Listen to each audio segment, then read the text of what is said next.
Bonjour à tous, j'espère que vous allez bien.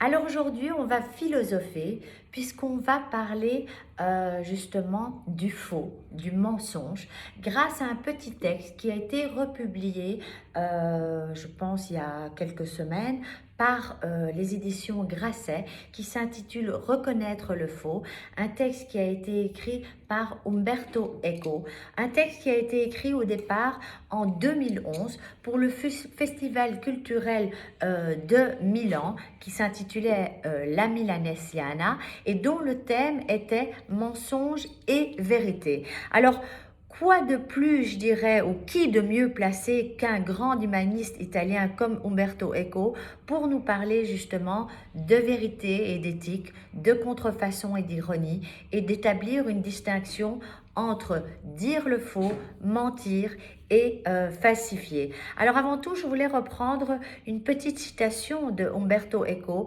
qui date déjà, parce qu'il est décédé en 2016, d'un moment, mais qui finalement laisse très bien entrevoir ce que le monde aujourd'hui est devenu. Alors je vous la lis. Les réseaux sociaux ont donné le droit de parole à des légions d'imbéciles qui avant ne parlaient qu'au bar après un verre de vin, ne causaient aucun tort à la collectivité. On les faisait taire tout de suite, alors qu'aujourd'hui, ils ont le même droit de parole qu'un prix Nobel. C'est l'invasion des imbéciles.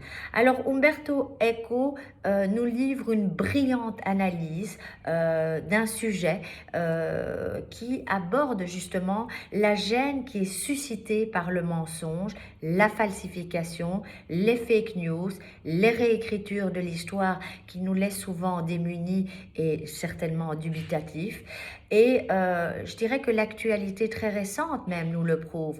Ne pas nommer la guerre, par exemple, est-ce que ça signifie qu'elle n'existe pas et que sa réalité même soit effacée ou proclamer le faux fait-il disparaître le vrai?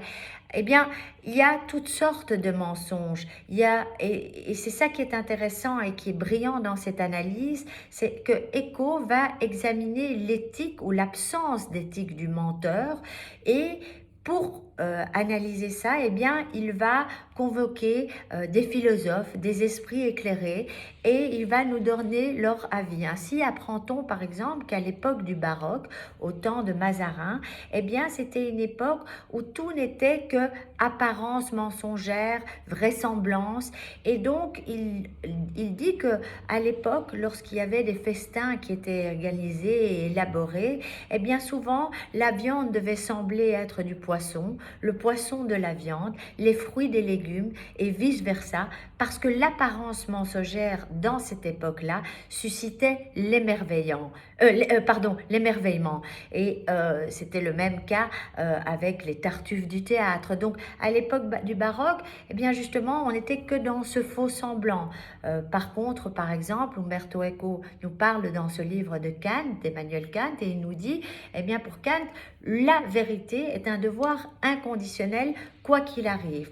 Pour Platon, pour Platon, il est légitime de raconter des histoires, de forger des fables pour éduquer l'esprit au paradoxe.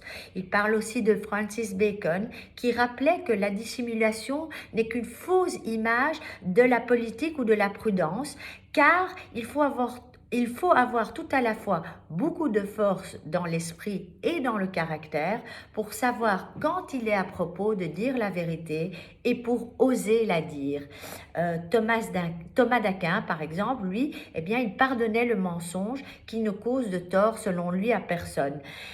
Saint Augustin, par contre, lui, refusait le mensonge en bloc. Donc, finalement, le mensonge fait partie de l'être humain.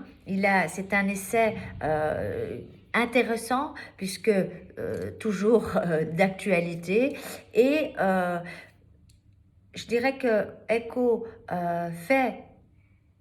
nous montre bien qu'il y a une différence entre dire le faux, mentir et falsifier. Et c'est à partir de là que toute son étude va se faire et que il y a différents types de mensonges.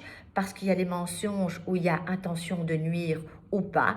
Il y a la différence entre entre la simulation et la dissimulation. Il parle aussi de la fiction narrative qui pour lui n'est pas un mensonge. Il parle aussi de comment la mauvaise foi et l'ironie modifient le rapport entre trompeur et trompé. Il nous parle des copies, des contrefaçons, comment fournir des preuves d'authenticité. Je dirais que dans notre monde actuel, des fake news et de toutes ces vérités qui sont bonnes à dire et qui ne le sont pas souvent, eh bien un bon dépoussiérage des fondements de la réflexion devrait être appliqué aux médias et aux réseaux sociaux actuels, ce qui ne l'est pas. Et ce livre, finalement, nous fait réfléchir à tout ça.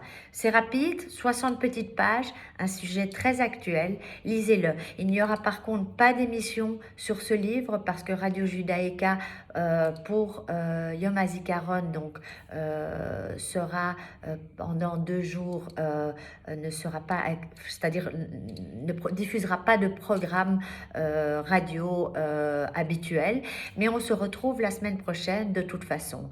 Je vous souhaite une bonne semaine et courez acheter ce tout petit ouvrage Umberto Eco, Reconnaître le faux. À bientôt.